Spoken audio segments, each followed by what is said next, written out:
Hey, lovely. So I have some beautiful sisters who have joined me this morning, and I have some of you who will be watching this back on replay. I was just talking about the reality of my office having had a big shift around, and this moment in time of like, the moon and the eclipse season and autumn equinox, and really what that means to come back to connection. So for those of you that haven't managed to drop on here in physical presence this morning, I hope you're doing something amazing.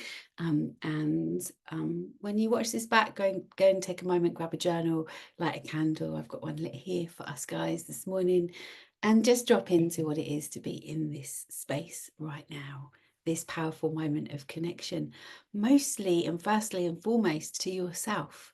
Like, we can't do anything until we begin to have that deeper connection to ourselves. So I'm going to share my screen with you if I can remember how. It's always a good starting point. There we go. So connection to circle is kind of where we're at this morning, and what that looks like to really kind of come home to yourself in this space. And this is what this kind of, I call it a masterclass, but really this is what kind of we're here for this morning. We're going to talk a little bit about what it is to arrive in this space, a little bit about remembering, a bit about my story, just to kind of drop that in case you're not aware of who I am. Most of you will be that are here this morning, but some of you haven't heard my story. A little bit about our mission and our why, like your why. What brings you to a space where you might even consider creating spaces for other people? And the power of circle and the elements of circle, and creating the safer spaces and containers and sacred agreements. So a little bit about deep listening, and then what if nobody shows up? What if you decide that this is a route you want to go down? Even if you just want to create something for yourself, even if you just want to create something in your living room, like we all have that moment, right? Where it's like, oh shit, what if nobody shows up? Like, what am I doing here? So we're gonna just dive into that a little bit as well. But we're gonna start from this place this morning. So I'm going to invite you all right this second just to place your feet on the floor and to close your eyes. And to just take a moment to check in with your breath. Where is your breath landing naturally in your body without having to change it in any way? What is it just to find that place of connection to your breath?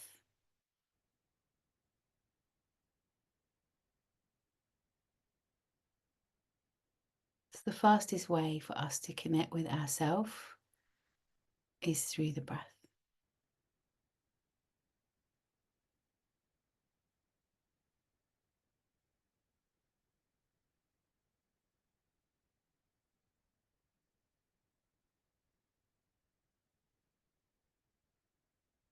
And just become aware in this moment of what's around you. What sounds can you hear?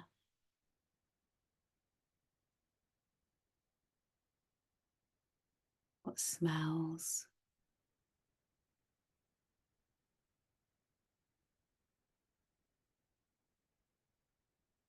What can you feel?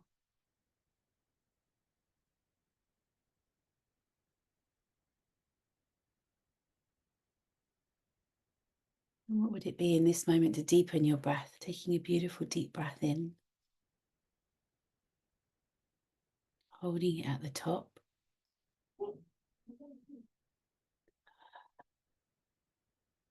taking a beautiful long, slow breath out.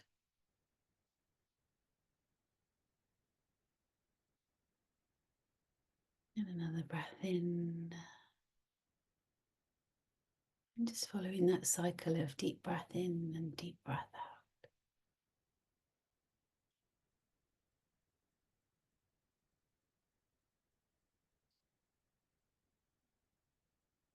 By way of connecting with yourself more fully, if you placed a hand on your heart right now, the center of your chest, your heart space. See if you can breathe in and out through that space in your chest.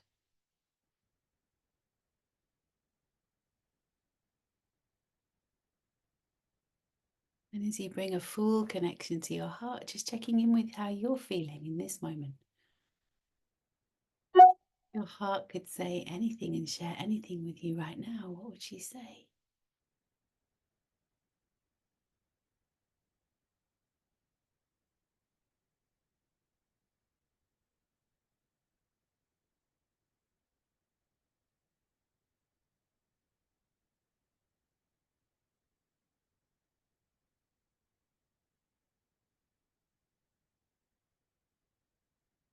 If there was nothing but love and joy in your heart, perhaps it would bring a smile across your face. Beautiful smile that connects you to this beautiful space, this connection with yourself. Knowing that the connection that you have with yourself is not selfish. You are and should be the most important person in your world. Because without that connection to yourself, you cannot serve others.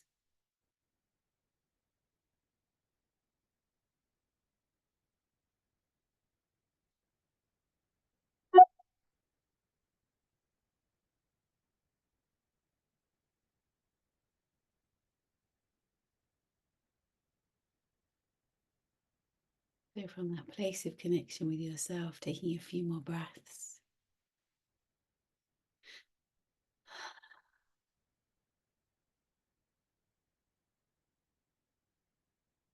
Beginning to feel that energetic circle and connection you have with each other, with a sisterhood, with a community. How would it feel if you were sat with each other in person right now?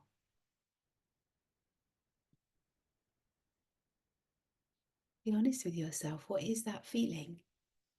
For many of us, we can be a bit apprehensive when we meet other women for the first time. So if you were to be sat here in physical presence of each other right now, how would that really feel in your body? What memory does that stir up in your feelings and your senses?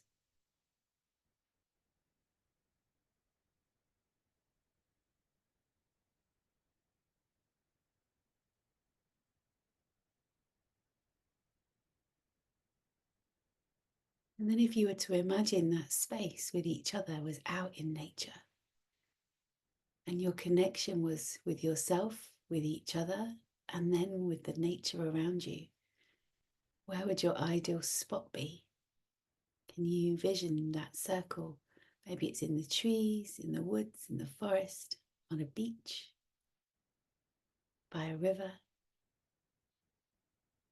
How does your nervous system feel putting yourself in nature? Does it change from how it was in a circle of women when you bring in nature too? It's actually the most natural thing in the world to have a connection with yourself, your sisters, and nature. It's inherent in all of us as a way to be.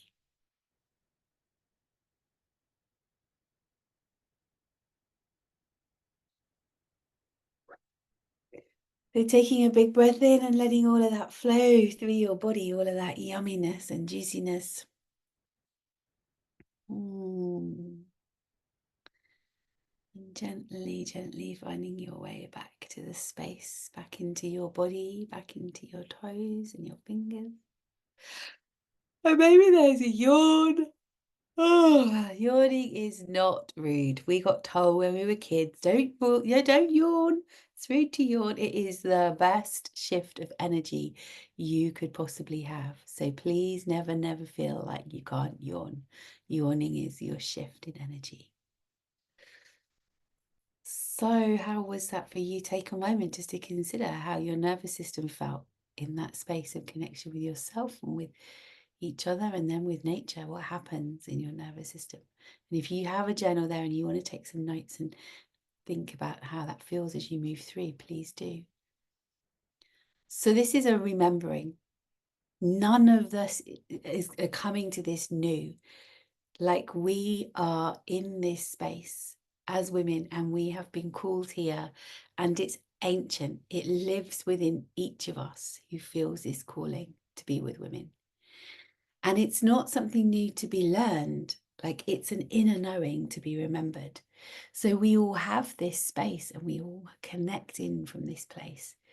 And yet we forget, we have forgotten what it is to connect in that way, what it is to be women together. So feeling into that space of what it is just to awaken and aliven and remember. My story is kind of, her story. There's many of us that have similar stories. We have the history, the patriarchal world of history, and then we have her story. And so I'm going to briefly bring you to my story in a nutshell. I can start from a place of, if anyone had ever told me I would be here working and supporting women in a community, I would have said, not a chance. In any way, shape, or form, am I going to get involved with women? No way, not my bag, not my jam, not a chance. And then and then the world took a shift and went, maybe. And that comes from years and years. I now know that I'm ADHD, right? So when I look back on my life, I can see kind of how some of this stuff was just my neurodivergence, but I never fitted in, ever, ever. Like, I didn't fit in the girls at school. I couldn't cope with that. Even back to playgroup, I can remember, like, I had one friend who I kind of connected with, but I wasn't really that bothered. And my mum, now I know again that my mum's clearly in the same spectrum, which she only knows because when I was going through the forms and I was filling them in and I was sharing them with her, she was like, but you're just like me, darling. I was like, yeah, yeah, mum, I am, because we're all on the same spectrum. It's beautiful. What I recognise is my mum's kind of awkwardness around women meant I had an awkwardness around women. My mum's lack of connection and not really being that social and not really doing her thing meant that I kind of came into that place too. So I spent a lot of my time when I was younger on my own. And then I found boys at about 14. And then that was it. I was like, I had a boyfriend continuously forever. Like, my first boyfriend was like 4 years. The next one was like 6 years. It wasn't like a kind of like dip your toe in the water and play. It was like, I was all or nothing. I was in there. And women then became like this place of threat. Like, they were after my boyfriend or I was after theirs. There was this competitive edge all of the time. It just was icky. And I look back at it now and I think, it was icky. But I just went, all girls are bitches, just stay away. That was my kind of, vision and feeling of that. And I'm sure that some of you here watching this will be feeling the same, right? We just, and then I got into a very female orientated career. So I was a beauty therapist. From the age of 16, I went into college. I did hairdressing and beauty therapy. My mum was a hairdresser. It was natural. It was the progression. It was the thing I was going to do.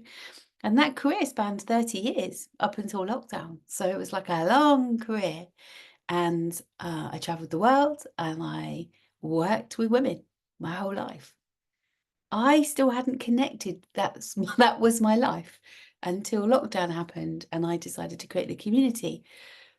I was still very much like, it was my work life, but my home life and my social life, I was out hanging out with the boys. I didn't really want to be around girls, didn't really want to be around women. I was around women all the time. And then I sat and was like, okay, what qualifies me to do this job, like to be in this space? And I sat and I worked out that even if you took an average 8-hour day, 5 days a week, which my life was never that, it was usually 14 hours a day, 6 days a week, I'd probably listen to over 40,000 women's stories in that career. And women tell you everything when they come to have a bikini wax or a leg wax or whatever. Like, they tell you everything because it's a safe space. You don't know them. I'm not there to advise them. I'm not there to rescue them, to pick them up. I'm there just to wax their legs and listen to them for the half an hour that I'm there doing that job, right? So I realized that actually what I'd done is create the safest space I could for that woman, because no woman comes in and takes their clothes off and feels super comfy about it, right? We all have a little ick about it. I was 22 and a half stone at my heaviest. So it's like, I've always had massive body issues. So for me, it's like, that's what I had done. I had just created these safe spaces where women could just share their stories openly and feel comfortable in that place. And then I probably sat in my first circle. I use that in inverted commas because it wasn't put out there as a circle. It was just like, let's get together. Like, let's have a bit of a kind of, it was part of a retreat.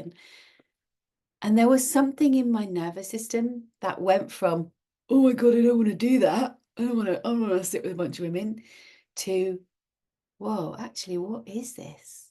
What is this magic that is happening in my nervous system? That suddenly I feel calmer and I feel more connected to myself. And it was in the woods. It was a kind of outside space, and there was this connection to myself. There was this connection to the women around me, and there was connection to the space that had been created that allowed me to feel safe. And that was in a country, I was in Saudi Arabia at the time, in a country, I was 25, where I thought, this is all a bit odd and a bit weird. And those women became such an important part of my life, partly because I was living in a country where it just wasn't the place to be doing that stuff, right? Like, women are like, it's a frowned upon reality for women anyway. And I had to cover up every day. I lived in a Muslim country. And so I was living in this kind of repressed space. And these women became my absolute backbone. They became my life. They became my family.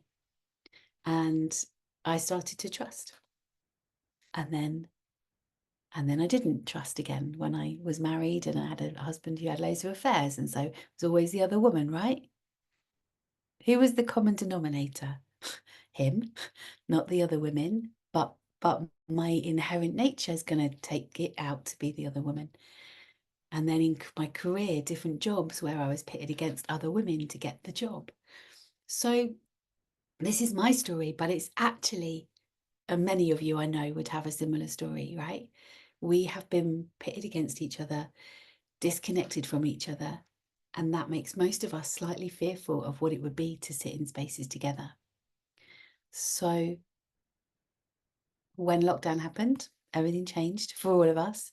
But for me, suddenly my workaholic nature of career-driven madness was like, what do I do now? And so Sacred Sister was born, and there's now 3,500 women in the online community. And yet we still don't really connect. And yet we still have this reality where it can be quite difficult to find that way to connect with each other. And for many of us, me included, the online community is great. Like I'm grateful for the space that we have, but it doesn't take away from that need and desire for close connection and contact with each other. For our nervous systems to be in a space where we feel safest and we can connect and we can relax. So that's really kind of the story. It's not just mine, I know. And so I invite you to kind of engage a little bit more with your story, not right now, but in your journals, in your time, start to consider, like, what is my story around women? What is the story that I have, that I'm carrying? Maybe not even mine, maybe actually a wider story. What was my mum's story with connection? What's my story with the females of my lineage, my family? What does that look like? Because your story is a small part of such a big picture of where we are as women today. So the mission for me and for Sacred Sister, and it's changing slightly, but predominantly the mission from the start was for every woman to know that she has a place to turn in the good times and the bad. To know that you're not a burden, right? How many of us, right, when the shit hits the fan, if you haven't heard me speak before, you'll know I'm very clear, and that often, is pretty language, as my mum would call it. When the shit hits the fan, do we not share with each other because we don't want to be a burden? We would rather sit in a heap by ourselves than reach out to a friend in case we just overshare, or we burden them with our problems, or whatever. Or everybody's got their own shit to deal with, they don't need mine, I know we do that. I do that. We all do that. So we don't have that place to turn. And that's really one of the kind of key founding parts, is to give every woman a place to turn, whatever it looks like. A world where every woman has a space to be heard and loved and cherished for who she is. Like, we are all beautifully colourful, exceptionally unique human beings. But I can love every woman that comes into my space, and I can hear her and I can cherish her totally, exactly as she is, for who she is in that space. Snot and all. If it's like tears and snot, I'm happy. I don't mind. Bring it all. To make a difference in the world by making circle spaces and connection available in every community. Can you imagine if, like, I mean, to be fair, I find it hard going to a yoga class. Like that would put me off. I'd rather go to a circle these days than a yoga class. But, you know, if it was as easily accessible as going to the supermarket, like if circle was that accessible, if for instance, there was a circle in every community that allowed women to come and be heard, how do you think that would impact GP surgeries? Most GP surgeries are full because we just don't have anyone to share what we're feeling. And we have physical ailments, but some of those physical ailments come out of our emotional or mental health not being heard and not being spoken to and not being dealt with. So one of the other aspects for me is to begin to create beautiful community spaces where women can come every week, like going to Weight Watchers without the weigh in, you know, that scary place in that moment where you've got to stand on scales in front of everybody, like none of that. But, you know, that space where people can come and just feel that connection, to be in deep support and solidarity of every sister's story, whatever it is. And that we seek to hear every voice, to unite and heal in the knowledge that all of you is welcome here. So in this space, we begin to remember what it is to heal through trust and nurture and understanding and truth. So what is your why? We're going to do a little meditation around this later, but just quickly off the bat, in this moment, in your journal, in your thoughts, whatever, what brings you here? What's your why? What is it that you're craving for? What makes you consider this level of connection and community and, you know, circle? What's your why? What brings you here? Take a moment just to think about that, because we rarely do, right? We just show up to these things. We think, oh, but you know, what called you? So a little bit about the power of circle. If you were to Google women's circles, the answers you would see as diverse as you and me. There's like, go and Google, have a little play around. What's the history of women's circles? It's like almost impossible to narrow it down to a story. And in truth, like, you'll only know the power of circle really from sitting in one yourself. So, you know, for each of us, it's a different experience. And for me, the facilitation of that space is really what allows you as a woman to shine. I'm going to just share from here. There are no set rules, no real guidelines, because circle really can be as simple as you inviting your friends and family, but when you meet at the school gate round to have a cuppa. Like, fundamentally, that's a circle, right? If you hold it in a space that is held with love and to be listened to. I'm actually kind of going to break that boundary down a little bit, because for me, there are some guidelines, and this is what I feel has been missing from the power of circle that I see in the world. And it's part of what I feel we are moving into with Sacred Sister, is to really, really fundamentally create those safest spaces we can. So there aren't set rules and guidelines. You can bring people to circle. How you create the container is what will make it a circle, as opposed to a pizza night. So, you know, I love this saying, a problem shared is a problem halved. Yeah, it is. However, it's really a problem shared with the right person or people at the right time and with the right intentions is a problem halved. If you share it with the wrong people at the wrong time with the wrong intention, your problem can be escalated, right? Like, have you ever shared something with someone that you thought was just going to be a simple sharing, and before you know it, you're in their story and there's a drama and you're hearing all about them and it becomes competitive? And I can share just a little moment that's just happened in our home in the last. So my daughter's got a friend here, and she's here for a sleepover for the whole weekend. They actually met through Sacred Sister, so they met through coming to our gatherings together. And that means that they're great, because they're teenagers, but they're already kind of open to, okay, how can we change this dynamic? So last night, my daughter came down and she was like, I'm just finding it really hard. It feels really competitive. It's really like everything I say, like she's done something different or there's something, and it was like really like this edge. So they slept in separate spaces. That's fine. They do that often. I checked in with Gracie. I checked in with her friend. Everybody was okay. Everyone was fine. Her friend's completely oblivious, like nothing going on. She's fine.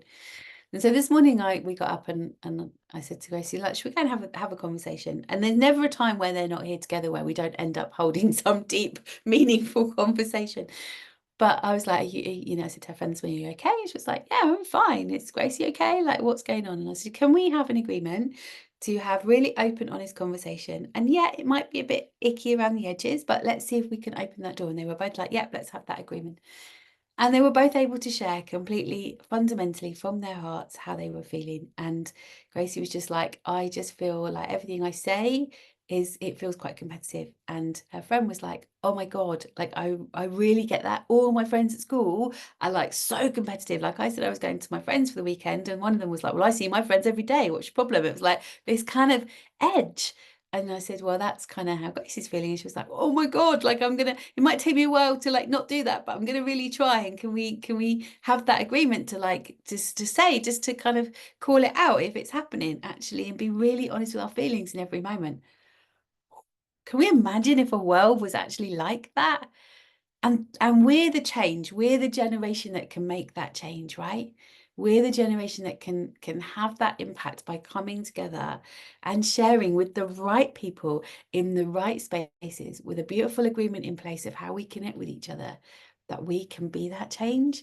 Like that just makes my heart sing. So very quickly, the elements of a circle would be the invitation and the preparation, the arrivals and the expectations, contracting with the circle. And we're going to talk a little bit about that piece today. Opening and landing and a meditation, connection with self, space and others, sharing and deep listening and reflections. There would be maybe an activity, a movement, a reconnection, and the closing of the circle and returning the space. So that's like if you were to hold a circle, like these are the things that help to create the safe container. And the reason I talk about the container, right, is that we create circles for women, but let's not forget the masculine. We're not here saying like, actually, this is all about the feminine. We all carry the feminine and masculine within us. Yeah. Can we all kind of agree that that's kind of a thing? And for many of us, myself, I can speak really for myself, I spend a lot of my time in my masculine. I spend a lot of my time in the driven, got to get it done, kind of structure, that kind of space. And it's taken me to have a beautiful strength of a man in my life and him to be able to have my back for me to go, oh, I can actually let some of that go. Like I can be in my feminine. And that doesn't mean that I waft around in floaty dresses all day. I wish it was. Sometimes it might be quite nice, but actually, you know, it means I can feel softer in myself. I don't have to be in my fight place all of the time. So within circle spaces and women's spaces, let's not forget that the masculine is the structure. It's what we create as the women kind of creating the container. One of the things you'll hear me say a lot is like, can we stop talking about holding circle and holding space? We do not hold space, right? Do this right now. This is space. Can you hold it? No, you can't hold space. It's like, but we all talk. I hear it in the, when he said the hippie world, the world so much. Oh, I'm holding space. No. And if you are holding space, that's exhausting. It's exhausting. If you were to actually hold the space, it's exhausting. You should come away from anything that you create feeling enlivened, enriched, like your nervous system should be like, you know, steady, because actually what you are there to do is to create the container. So the creation of the container is the masculine. It's the structure, the safety, the certainty, the drive, the container, the glass, right? If you had a glass of water, it's the glass. And the feminine is then the water. It's like the free flowing, calm and peaceful, but it can also be really chaotic, right? And it needs the glass to hold it. Water outside of a glass is what? It's just a puddle. So you have the glass, that's the masculine. The feminine needs the masculine, and we hold both within us. So get used to the fact that, you know, you'll start to feel like, where's my masculine? Where's my driver? What's my container? Then there's all the lovely bits, right? That I love doing when you're creating spaces. Where are you going to hold it? How many is it going to sit? How is it going to heat and light and candles and incense and yummy stuff and creating altars, and how you bring in this 5 senses and the housekeeping of the space, and like that for me is the yummy stuff. I want that picture. Like that's my beautiful, that's my space, right? Like who wouldn't like land in that space and feel really good about themselves in that space, or would not feel like you could lie on a sofa in a puddle of tears if that's what it required. So think about the space that you're creating. Think about the physical container. It's like, what does that look like? It might just be your living room, and that's okay. If you're inviting your friends around to your living room, right, they know how you live. If you've got pizza boxes on the floor and cobwebs in the corners, they know that they're your friends. So don't feel like we can't invite people to our homes and make this simple. You know, I am all for creating beautiful spaces, and holding retreats and creating things on beaches and in the woods and all those kind of things, that they're beautiful and important. And if you're going to make circle kind of your career, your life, your kind of driver, then that would be a really big part of that. But what is it just to use some of these tools to bring people to your home, or to create space in a village hall? Like, it doesn't have to be complicated, is what I'm saying. Altars. I am a big fan of altars. My desk, behind me, they're over here, they're everywhere. And an altar is just a space that you create that brings a focal point. So in your circle, you would probably create the altar in the center. And it could be as easy as just lighting a candle. It could be as easy as asking everybody to bring a personal item with them. It could be a written word. Could be, you know, something that they bring on their walk to you, even if it's just from the car to your house. Like, what do they pick up on the way? So again, it doesn't have to be flamboyant and massive and beautiful, but actually it, you know, it just holds a focal point for this space. So if you're anything like me, you might fall in love with altars. I'm a bit obsessed. So this is a thing that I say to everybody, and I'm even sharing it here with you guys, because there is a reason why those of you that are here in person are here in person right now, and something will have called you here, and it will never be the same constellation again, right? You could have a closed circle that meet every single week, and every single week they will bring something different to the space. They will look different, they will wear something different, they'll be carrying a different energy. So every circle, every constellation is special, and you might not have any idea what that is until you start to talk and things come. But themes arise, you know. So some people hold circles and they have a theme, and that's their theme. But I really encourage people on this journey to just allow yourself to find your authenticity, so that you can create whatever this looks like for you in the space as it is, and know that the people that are called are the people that are called. So this is the biggest part for me, and this is really what Sacred Sister is really all about. And you'll see that it says safer spaces, not safe spaces. What I think is safe to me might not be safe for you. I might put something in the space that is, like, for me, is like beautiful. I read roses, but actually your ex-husband, who was really violent and horrible, bought you red roses every week. Suddenly it's not a safe space for you. Does that make sense? So we're talking all the time about creating a safer space. Don't take for granted that what you think is safe for everybody. And that's a really big eye-opener for many people. And if you're watching this back on replay, and the only reason that you got drawn to this is because actually you're looking for this piece of the puzzle is really big. And I just held a beautiful workshop at Heart of the Rose, a beautiful circle, 2 weeks ago. And I had 12 women, all hardened, seasoned circle holders. And what I'm about to share with you, they had never heard before. And they are out there holding circles regularly. They've created big businesses out of circles, but they don't stop to consider what having these next few parts in place have an impact. And that is why I feel what we're here to do around connection with self, each other, and nature is that we are looking to create the safest spaces possible. So again, a little question for you, just to kind of ponder: when was the last time you felt truly safe in yourself, in a group of women, in a community, in nature? When was that last time? And perhaps you never have. Perhaps you've, I spent a long time.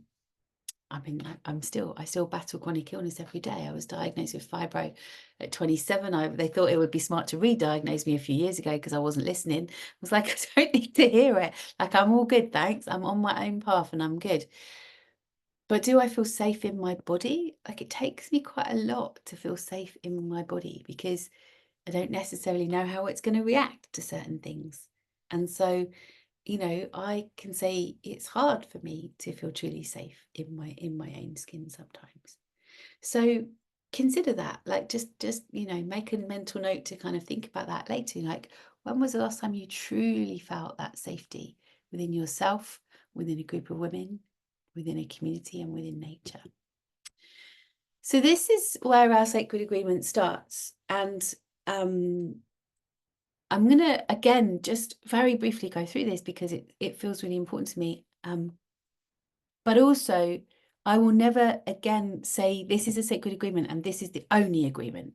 Like, I will always, always ask the people within that space to take note and to add in anything that they need to feel safe in the space. So don't take it for granted that I'm going to share this agreement and that's it. Like, some of these things are hard. And we're going to go through this. If you step onto training with me, we're going to go through this a lot because this is a really important part. But, compassion, speak with kindness, apologize when you've made a mistake, listen carefully without judgment.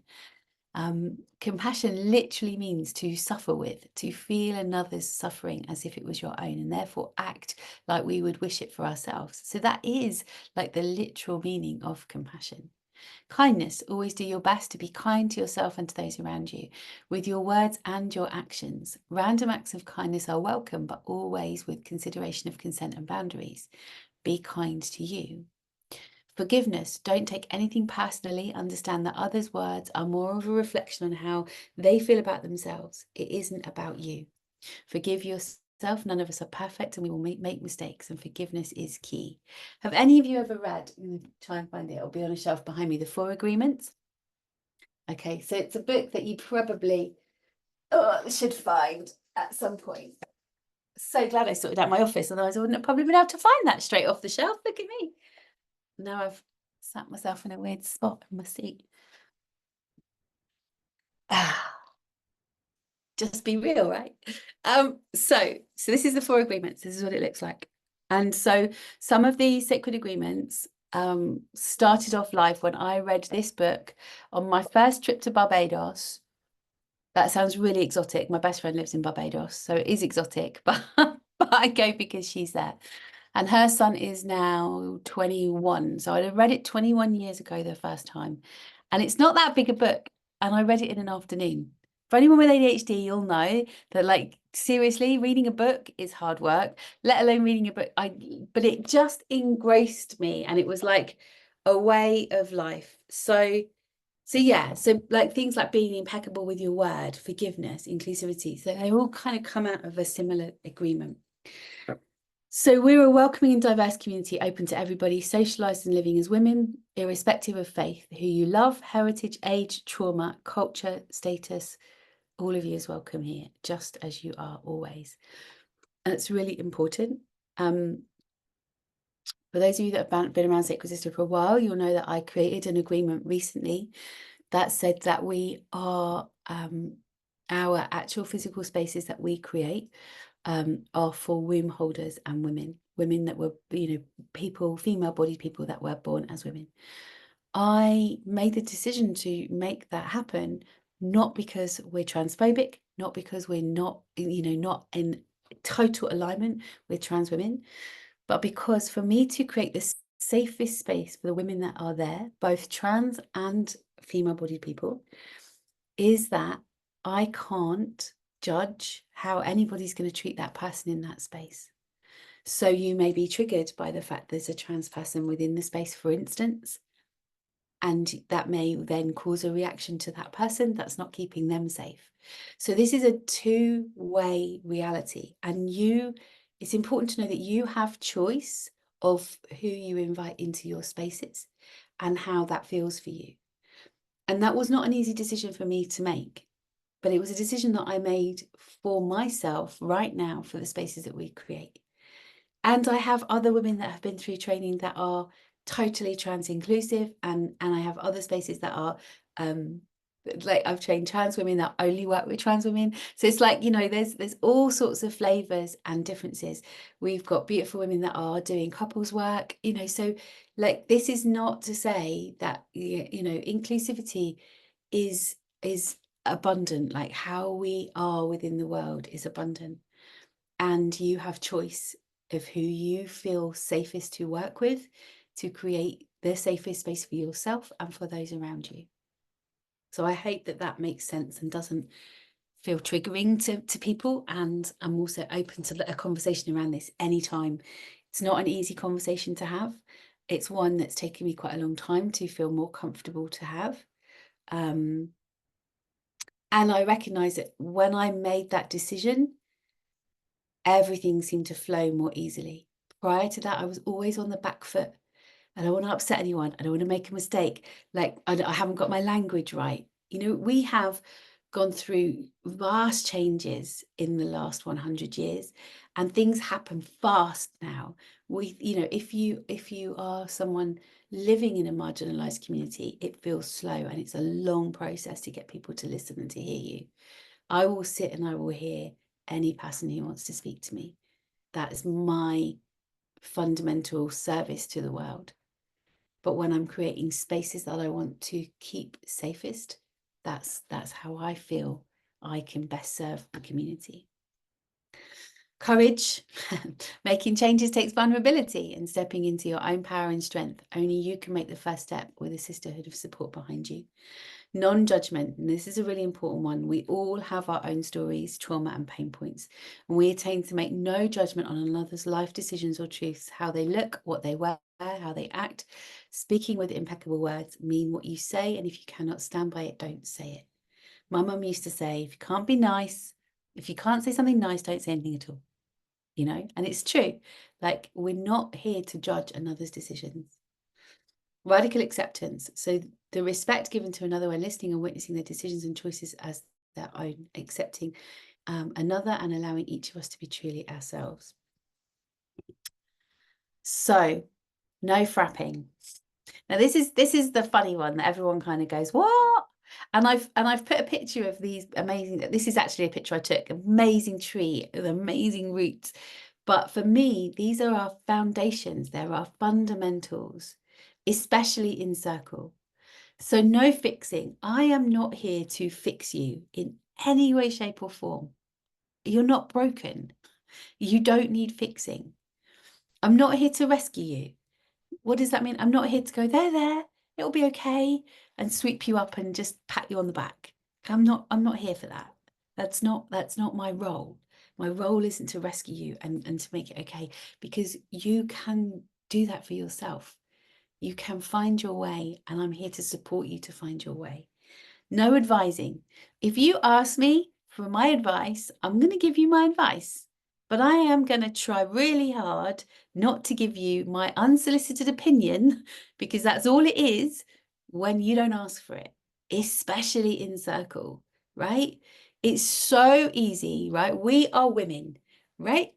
Fundamentally, it's our nature to want to nurture and fix and hold and advise and support and give you what we think you need. It's bullshit. Not in circle. What we can do in circle is figure it out ourselves, because we have the spaciousness to figure it out ourselves. Silence is absolutely golden in circle. I love it. I love it when someone pauses and you give them long enough to pause for their nervous system to calm down and for their heart to go, oh, actually, this is maybe what I need.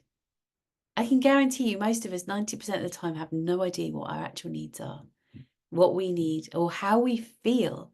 We just don't know how we feel because we've been dumbed down, shut down. Social media, phones, screens, like we don't listen to ourselves. So we're waiting for someone to give us advice. We're waiting for the adverts to come on the telly and tell us what we need. I hate adverts. I never watch the telly. It drives me nuts. You know, I go to my mother's and I'm like, oh, what's that? So we don't need advising, right? And the last one is projecting. I will not project all over you and all over your story. You're telling me your story. I'm not going to tell you, an example would be, someone's telling me all about how their day was. Their day was really, really hard, and and I'm not going to go, wow, that must have been really hard for you. Tell me a bit more about it. How was that for you? Because I'm then telling them that their day was hard. They might have actually had a really easy day. It wasn't that hard, but I'm projecting what my feelings would be in that position onto them. So I'm then making it about me, not about them. Does that make sense? It's like this projection of like what I expect them to be feeling. God, that must have been really hard for you. And actually, it was really easy. But now I'm going to think it's hard because you've just told me it should be. That's the kind of projection. So no frapping, no fixing, no rescuing, no advising, no projecting. Really big one that most people are not clued up on. So circle principles, okay? These, again, kind of come into what we were just doing. I'm going to talk about them very briefly, whether you're considering circle or not. For me, like if we were to live in this kind of code, I'm going to call it a code. I've started to work with the Sacred Sister Code. I quite like that as a kind of reality. If we had this code, and it was a set of principles and agreements that we had with women, with humanity, but with women. Can you imagine how different the world would be? Like, speak with honesty, speak from your direct experience, the I place. So we refrain from speaking about you and actively quiet the human habit of reacting, recapitulating, and rescuing. Safety. We promise full confidentiality and do not discuss or allow discussion of what transpires outside of our spaces, our gathering, our connection with each other. And we protect each other, women's right to anonymity and privacy. I go as much to say we practice what I call double confidentiality. So if you share something in the space with me, I'm not going to share it outside of the space, but I'm not even going to bring it back up with you. Once it's been said and it's out and it's done, it doesn't need to come back. It doesn't need to be spoken about again. Like, it's done. If I had something that I really felt might help you, I might consider saying to you, hey, what you brought up was amazing. If you ever need someone to speak to about that, I'm here. Or I might say, I have something that really helped me in a similar situation. Would you like to hear about it? I'm asking for consent, brings us on to our next place. So we do everything with consent. Touch, hugs, words, always checking in. And it doesn't have to be like words. Like if someone comes up to you and they do this, like you kind of know that they're kind of saying, do you want a hug, right? But I don't just go straight in with a hug. And I'm noticing it more and more, like in humanity. I was at holding this wedding, and it's a family wedding. It was my sister-in-law's wedding. So lots of people knew each other. Most of them don't know me, but because I've stood at the front of a space and I've held this ceremony, they all think that I'm carte blanche to be held, hugged, told how amazing I am, patted. And if you're normal, that's hard. If you're neurodivergent and you're like right on the edge, you don't want anyone to touch you anymore, it can be a bit icky. And it just reminded me, like, we don't have that in our spaces. I absolutely 100% wish the world could see what it's like just to say, hey, do you want a hug? Like, is this okay? Are you comfortable with this? Especially men and women. Like, I don't necessarily want to be hugged by every sweaty man that comes near me. Like, I just don't, you know? But often our boundaries are completely overridden.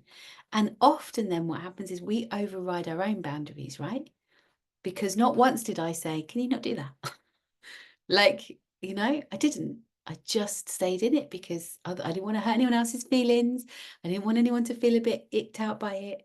But actually, if that was a kind of code between us, we wouldn't also feel upset if someone said, actually, can you not touch me? I don't want a hug right now, you know? And it comes right back from, do you remember being made to kiss your granny when you were 6 and you didn't want to? Right back then. Right back then, it's in my eye. Or you're tickled to the point of like uncomfortableness because the adult thinks it's really funny and actually all they're doing is completely overriding your boundaries. So if everything we did was with a principle of consent, how different would that be?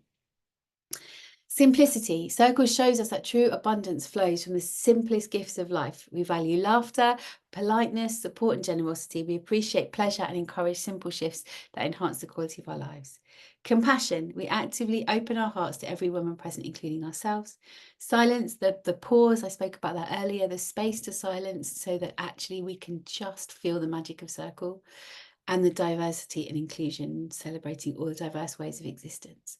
So those are kind of our principles. And I just think to myself, do you know what? Like, what would life be like if actually we lived life by a really simple set of code and agreement? Triggers and responsibilities. You know what? All of you is welcome here at all times. I absolutely encourage you to start to be in that world again. But, and this is important, right? I am likely to trigger the shizzle out of you at some point. You are likely to trigger the shizzle out of me. It is not your job to watch what you say in case it triggers me. It's my job to take responsibility when I am triggered. It's not my job to point the finger. If you do this, right, this finger goes out there, these 3 fingers come right back at you, right? It's like, it's my job. It's my job to look at how I deal with that. Otherwise, what happens is people start to feel like they have to censor themselves and they can't share in case they trigger somebody. Now, it's okay if you were about to share something really full on to say in a circle, hey, I'm just giving you a bit of a trigger warning, because actually it might be something that's going to trigger a lot of people. And then I would just pass around the tissues. Like, it doesn't mean they can't say it and they can't speak to it. It's important. And it's also important that you don't aim to be the fixer or the rescuer, especially as the facilitator, because there's nothing worse if you sit in a space and you haven't done the work on your own triggers to feel like you need to go and help that person. And what happens once you step in is the rest of the circle will follow you because everybody wants to make sure that that person's okay. And actually, we're not there to do that. We're there to create the container that allows that to happen. When else in your life, in your world, in your time right now, do you get an opportunity to just say how it is for you without someone wanting to fix you in some way? We just don't have it anywhere else in our lives. So I'm aware of time. So let's just take a moment to think about this in your own journal. Again, like, what are your sacred agreements, principles, and guidelines for yourself? For yourself, regardless of connection to circle, for yourself. Jot down in your own time, like a set of principles, and see if you can uphold them in your own interactions. It's not easy. It's not easy. Like I said, I'm the first to kind of say, actually, I want to work in consent and boundaries, and then I just let people touch me and hug me and get really icky about it. You know, see if you can try those out in your own life. Deep listening, it's a skill. It's a big skill. Most of us don't really have much experience of it. We get into two-way dialogue, we get into chats, we get into our heads. Even if you're not having an outward dialogue, you're 9 times out of 10 squirreling away the information, ready to kind of jump in at any moment where somebody kind of takes a breath. Am I right? Like, I do, because I've got ADHD. But 99% of us do. We're there, we're in the conversation, we're trying to, that's not deep listening. And I guarantee you, if you try to actually deep listen, you've probably got about 30 seconds in you before your brain is gone, ooh, shiny thing over there. And that's okay. Again, like, be real with yourself. I've got about 30 seconds and I'm over there. And then you can bring yourself back. And then you can reconnect with, okay, if I connect with my heart and my soul to this person and I listen from that place, that's a much deeper way of listening. And it takes skill, and it's unlearning the two-way conversations and unlearning the nature of what it is to think that I might forget what it was I was going to say.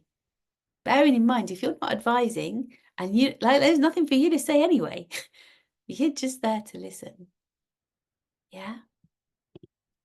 So we're not going to give that a go right now because we're in this space and it's just a bit hard to do. But all by myself, really important. I said this earlier. So many of you will watch this and be like, the one thing that puts you off even holding circle in the first place is what if no one shows up? And then you go into, or I go still now, 30 years of doing this, I still go into what if no one shows up? Like, you know, it's no worse than holding a birthday party when you were a kid, or holding your kid's birthday party, even worse when people don't show up, right? It's like hideous. I was a network marketer for years. I worked for various different skincare companies, not going to name them. And I used to run skincare parties, you know, classes, and it was always the thing, what if no one shows up? I'm just going to be here by myself. The key for that is working out who you're doing this for. If you're doing it for your community and you're there to serve, it's not about you. If they show up or they don't show up, it's not about you. That's one of the key things to remember. It's also not enough to think, I'm just going to create the space and they'll arrive, because that doesn't happen either. So it comes down to really how you invite people, how you share it with people, how you connect with people will be what creates a really secure space for people to keep coming back to. And within the circle training, we go through and we break this down really fully, how to make success of circle. Because, like, you know, we all want to be in that space, but also the world needs more circle. When you are feeling that way, keep coming back to reminding yourself why you're doing this. What is it you're doing it for? Because it can be really easy to go into the old triggered patterning of, I'm not good enough, no one's coming, I'm not worthy, I must be really rubbish. And most of those things aren't true. I can tell you there's over 20 people signed up to be here live today, and there's 3 on screen. So, you know, am I going to sit here and think it's all shit? No, I'm going to record it and share it with them anyway, and recognize that actually this isn't about me. It's about who I'm showing up to serve. So thinking outside of the box, if you are considering what holding circles in your space is, what it might look like, obviously there'll be financial contributions, day retreats. So like circle training and facilitator training doesn't just mean like you're just going to hold a circle. Like you may well lean into holding retreats, themed circle offerings. So you may want to hold a grief circle, a mother and daughter circle. There may be times where you do want to call on your own passions and hold something. Different group offerings, so it may lean into kind of, you know, more movement, more yoga, more dance, whatever that looks like. Also collaboration, like, you know, using your skills as a facilitator to collaborate with other people. We've just held the welfare space at Heart of the Rose, and that was a group of us that are all circle facilitators creating a safer space for the women. What was interesting there was that Heart of the Rose, I always think you connect with the women that are most like you. So Heart of the Rose is run by Sophie. Sophie's in her early 30s, only just 30, I think. So there's a lot of younger generation in that community.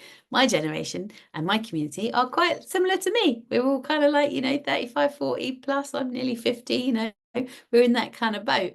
And so actually what was beautiful was we were able to create this safe space for those younger women that were in the community. So there was something really special about that. And so begin to think outside the box, different group offerings that might come out of you just knowing more about how to create safe spaces, events and festivals, community circles, closed circles. So that would be a block of time. So you might say, I'm going to hold circle for 6 weeks. They actually sign up to come for 6 weeks. Those same women show up for 6 weeks every week at the same time. And the power of that space that you have created is immense. Like, it's immense. You've created a container that just keeps growing and deepening because the connection of those women. And that may well go on to be, you know, I've got 9-month training courses that run, I've got all sorts that run. So, you know, there's wider things that might lean into as well. And then open circles. So that would be a circle where you might run a circle every week and different people would come. So just think outside the box of where this might actually lead you to. So I'm going to do a short meditation with you. And I am aware of our time for those of you that are on live. So if you feel the need to hop off, I won't be offended.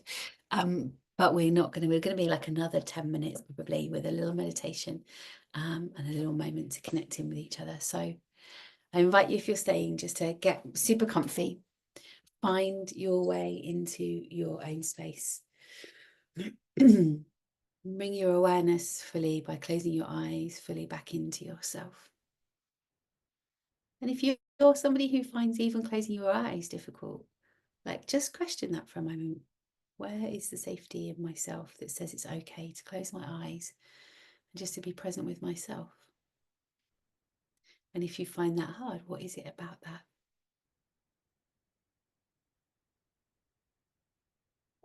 So find your way to your inner world, taking a few breaths to bring you ever more inward.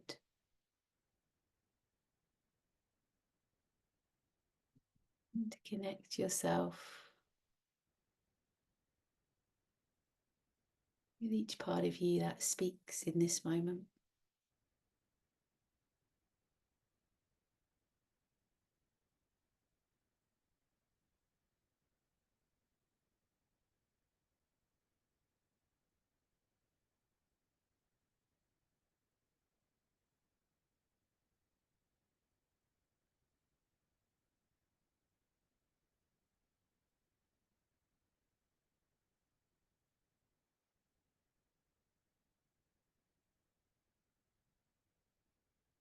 And from that place where you've settled into your breath, connected with your heart, bring your awareness to your third eye, the space of your visioning, the space that occupies between your brows, the bridge of your nose, your third eye. And in that space, see if you can follow my voice and just take yourself on a little vision, a little journey. Find yourself in a beautiful woodland clearing, maybe a space that you know, it may be somewhere you've never seen before. You've walked through the woods. There's a place that you know and you feel safe and that you're connected to. And as you reach this clearing in the woods, it's a beautiful fire. And the fire has been set in a circle.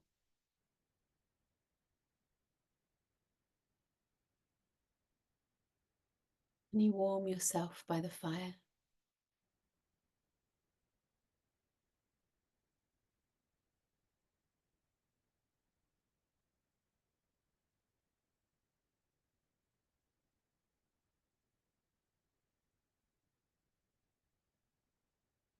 And so in this clearing in the woods by the fire, where you feel safe, warm, and connected to yourself and the space around you, you begin to invite women to join you, women from all walks of life.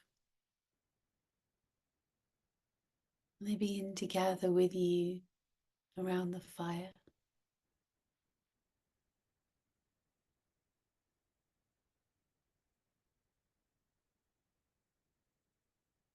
And you invite them in, each one of them, to the space.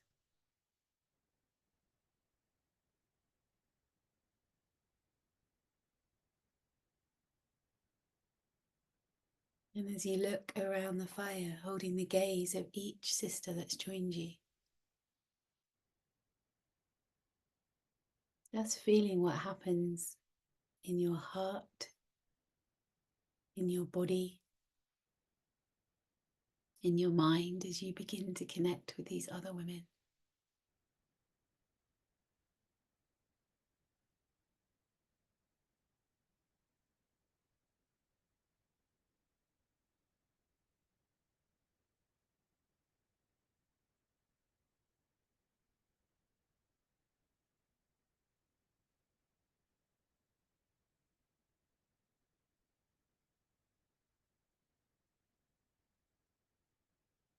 And as you open the space and you begin to hear the stories, lean in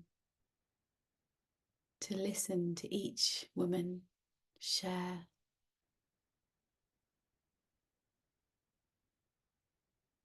Feel how that touches you. How does your body and your heart, your nervous system feel as you listen to these women?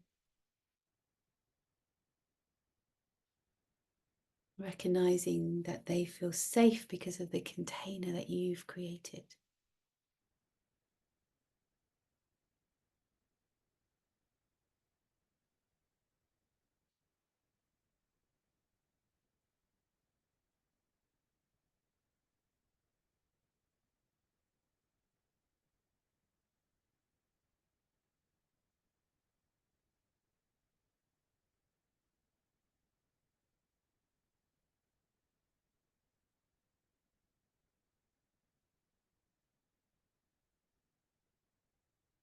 What theme has come out of this space? What has brought these women together to share? How does that connect with you in this moment?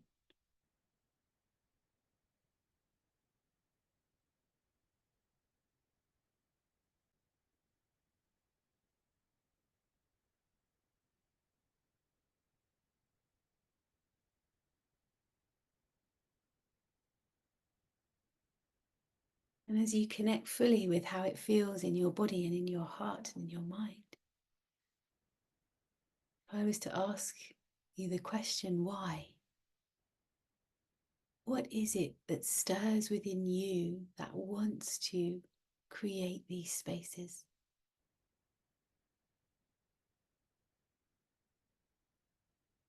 Allow the emotions that come with that to fully flood through you. If it brings a tear, if it brings a smile, if it brings a sense in your body, just allow it to come. Really sit in that space. This is you co-creating that moment with the universe, saying, I'm here, I'm in service.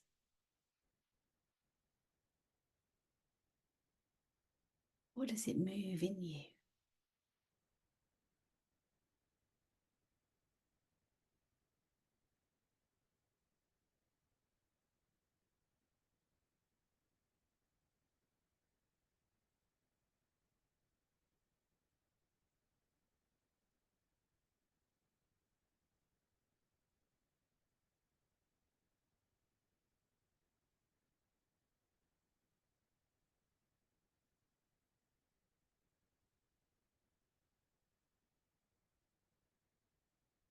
And as you breathe all of that in, all of that connection to these women, to this space, to the trees and the fire and the nature and yourself.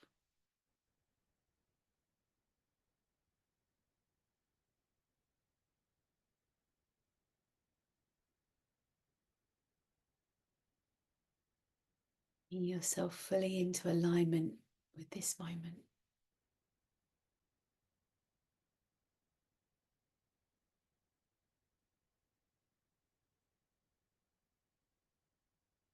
Thanking these women for being present in this space right now.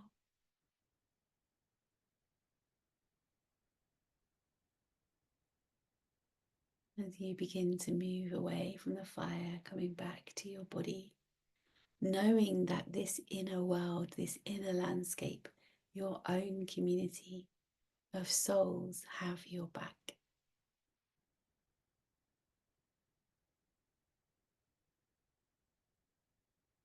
What is it to begin to come back to this space right now? To feel into your body, into your fingers and your toes, to gently stretch yourself, bringing all of that wisdom with you as you come back to opening your eyes to the space and the beauty that's around you and the wisdom that you're carrying.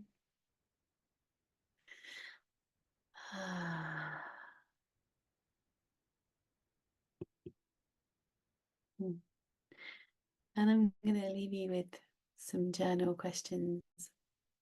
You might want to spend a little bit of time when we finish and we sign off today with your journal. What did you love about today's class? What's your takeaway? What is it you're taking away from this moment?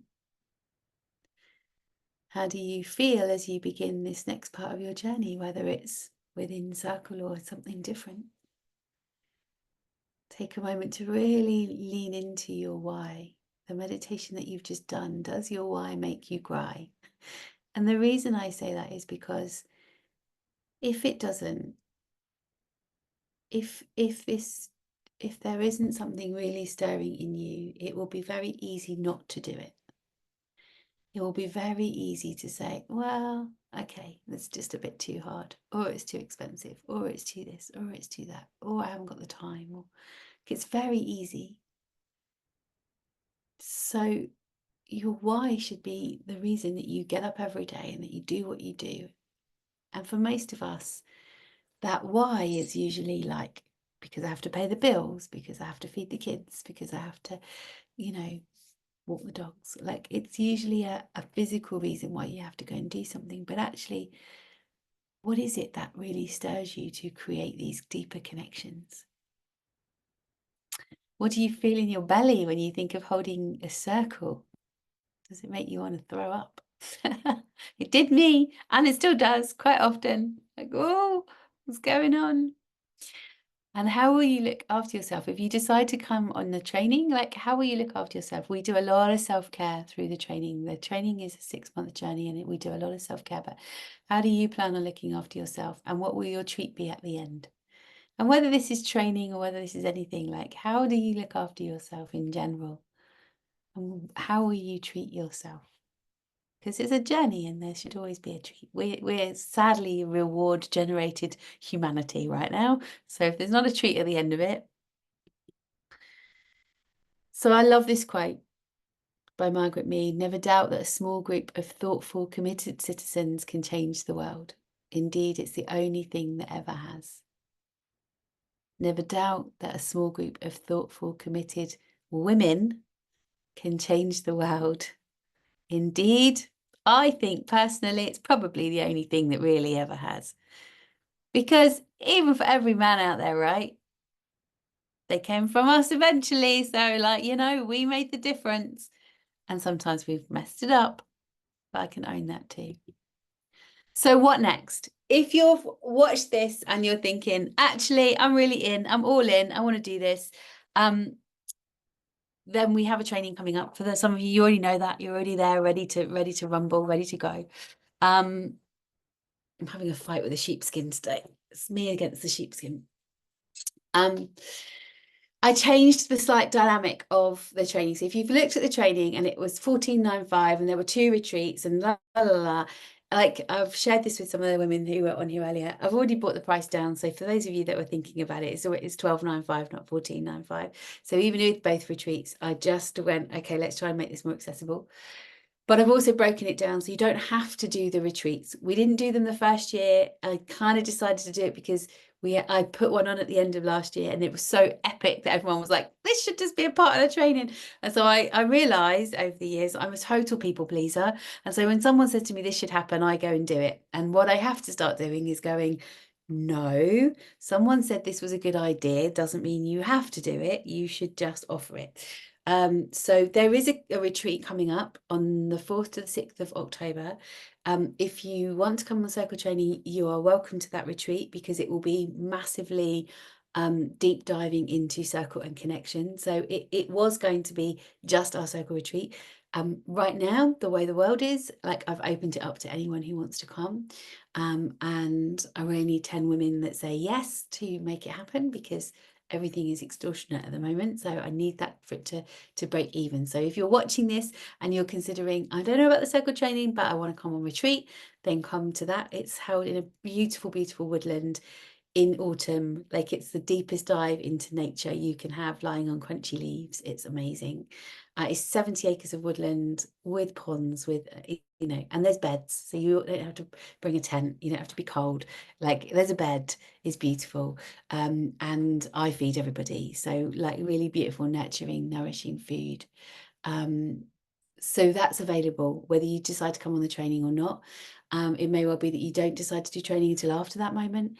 And some of you are watching this from all over the world. We've got some people that are training with us now from Australia and from America and from Dubai, which is beautiful and bizarre and lovely, and I don't know how I'm going to manage those time zones, but we're going to work it out along the way.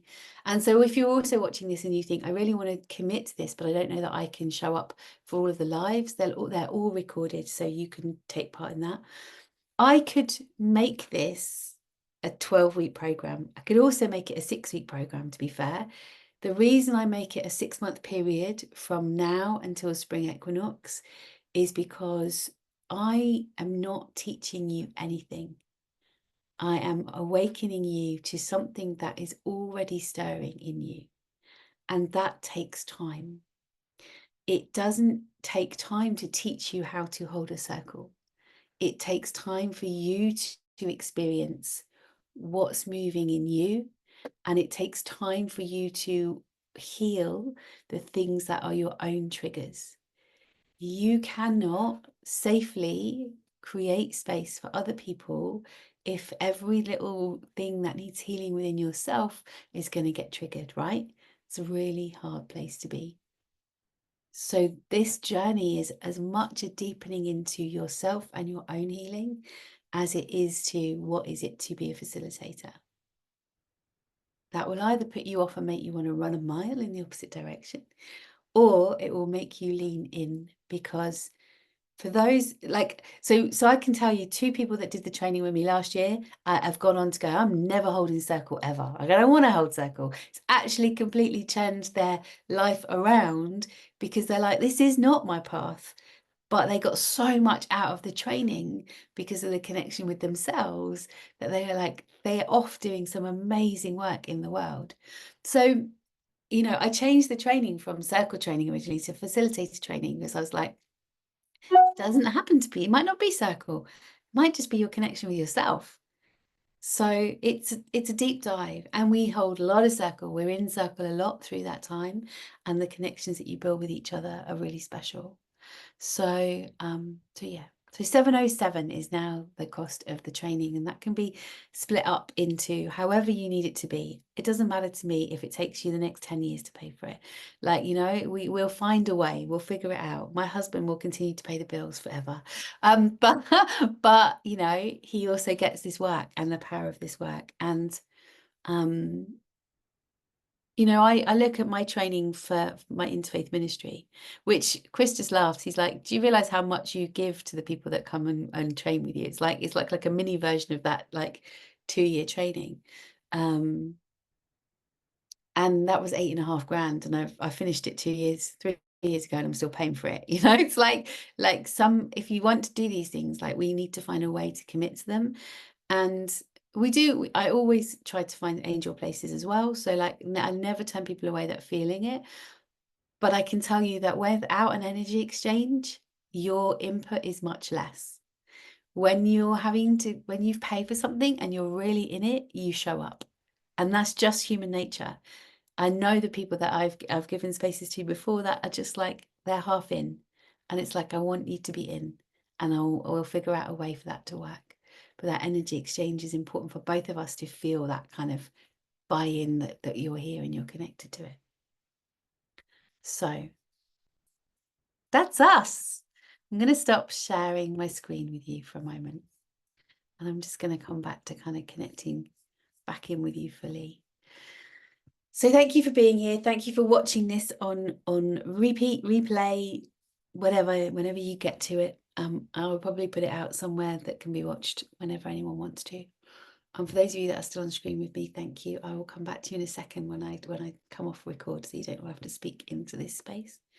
If it's calling you to go on a 6-month journey with me, I will happily take you on that journey. There was a part of me that was like, am I doing that this year? Is it not even happening? And actually, my why is so strong that I'm like, I have no choice, even if it's just 3 of us. Like it's stirring me so much that this is so needed in the world that we have to do it. It's that simple. So I will speak to you all soon. Take care. Bye for now.